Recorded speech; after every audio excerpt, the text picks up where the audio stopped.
नमस्कार दोस्तों, आज हम फिर से एक नया विषय लेके शुरू करते हैं इसको पढ़ने के लिए। भारत का भूगोल, इसका सामान्य परिचय है, इसके क्षेत्रफल के बारे में इसमें दिया गया है। आप इसको चाहें तो वीडियो को रोककर आराम से पढ़ सकते हैं और इससे रिलेटेड जो क्वेश्चन है वो हम लोग सॉल्व करते हैं। निम्नलिखित कथनों में से कौन से भारत के बारे में सही है? सही उत्तर का चयन हेतु अधोलिखित कूट का प्रयोग कीजिए। देखिए, लिखा है भारत विश्व में 5वां सबसे बड़ा देश है, तो ये बिल्कुल गलत है, 7वां है।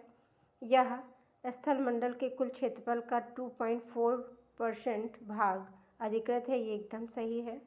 इसके बाद नेक्स्ट है समूचा भारत उष्णकटिबंधीय क्षेत्र है, तो ये नहीं, पूरा भारत तो हमारा उष्णकटिबंधीय नहीं है। इसके बाद 82 डिग्री 30 सेंटीग्रेड पूर्वी देशांतर का उपयोग भारतीय मानक समय को निर्धारित करने के लिए किया जाता है, तो ये भी सही है। तो उस प्रकार से हमारा दूसरा और चौथा दो विकल्प सही हो जाते हैं। इसके बाद नेक्स्ट है क्षेत्रफल की दृष्टि से भारत का विश्व के देशों में कौन सा स्थान है? तो इसका स्थान 7वां है। भारतवर्ष आकार में विश्व का 7वां सबसे बड़ा देश है। भारत का क्षेत्रफल संसार के क्षेत्रफल का 2.4% है, परंतु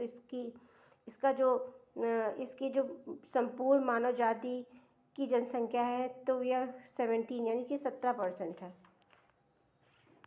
इसके बाद नेक्स्ट देख लेते हैं, भारतवर्ष में लगभग कितने गांव हैं? तो ये भारतवर्ष में लगभग हमारे यहाँ 6,40,932 अकॉर्डिंग टू दिस बुक। इस बुक के अनुसार निम्नलिखित में से सही जोड़ा नहीं है। तो भारत का कुल क्षेत्रफल 3.28 मिलियन वर्ग किलोमीटर है। भारत का अक्षांशीय विस्तार 8 डिग्री 4 सेंटीग्रेड से 37 डिग्री, ये भी सही है। और ये भी सही है। इसमें हमारे यहाँ भारत के कुल राज्यों की संख्या 26 नहीं है, हमारे यहाँ तो राज्यों की संख्या 28 है, इसलिए इसका क्वेश्चन ये का आंसर सही हो जाएगा। नेक्स्ट टॉपिक है हमारा अक्षांशीय विस्तार।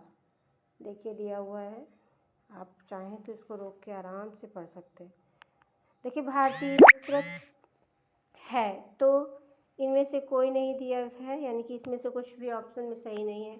इसका एग्जैक्ट जो विस्तार है ये उत्तर पूर्वी गोलार्ध में 8 डिग्री 4 और से 37 डिग्री 6 है, और उत्तरी अक्षांश पे 68 डिग्री 7 पूर्व और 97 डिग्री 25 पूर्वी देशांतर के मध्य है।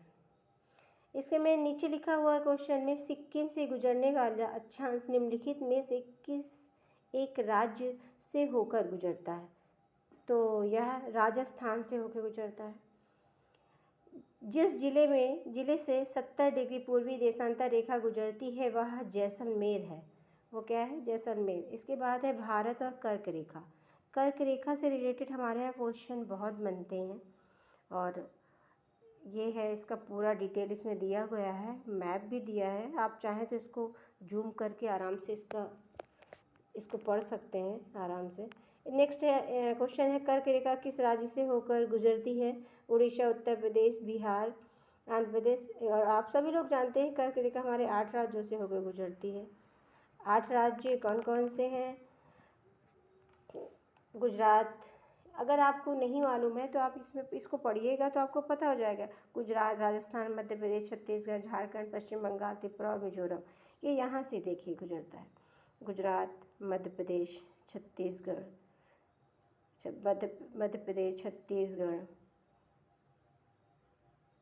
झारखंड, ये है झारखंड, ये पश्चिम बंगाल, फिर त्रिपुरा, ये मिजोरम, कुल 8 राज्यों से होकर गुजरता है।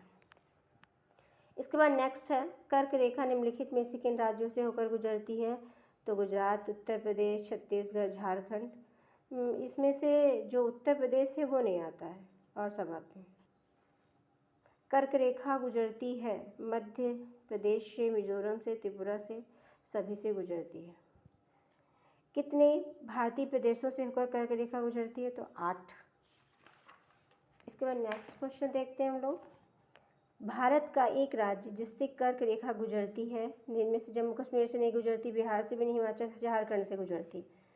निम्नांकित नगरों में कौन कर्क रेखा के निकटतम दूरी पर स्थित है? सबसे पास में क्या है? कर्क रेखा जब स्टार्ट होती है वैसे ही गुजरात यानी कि गांधीनगर। इसके बाद नेक्स्ट क्वेश्चन देख लेते हैं। निम्न नगरों में से कौन सा कर्क रेखा के निकट है? कर्क रेखा के निकट कोलकाता। कौन सा महत्वपूर्ण अक्षांश भारत को 2 बराबर भागों में बांटता है? तो 23.5 डिग्री यानी कि 33 डिग्री। ये इस निम्नलिखित में से कौन सा भारतीय राज्य कर्क रेखा से उत्तर में स्थित है? तो यह मणिपुर है। जून माह में निम्न स्थानों पर कहाँ पर दिन की अवधि अधिकतम होती है? तो यह दिल्ली में सर्वाधिक होती है। इसके बाद नेक्स्ट क्वेश्चन है, निम्नलिखित में से कौन सा शहर कर्क रेखा के निकटतम है? तो यह जबलपुर है, जबलपुर। Thank you class. अब हम लोग यहीं पे इसको रोकते हैं। नेक्स्ट डे हम लोग आगे के क्वेश्चन करेंगे।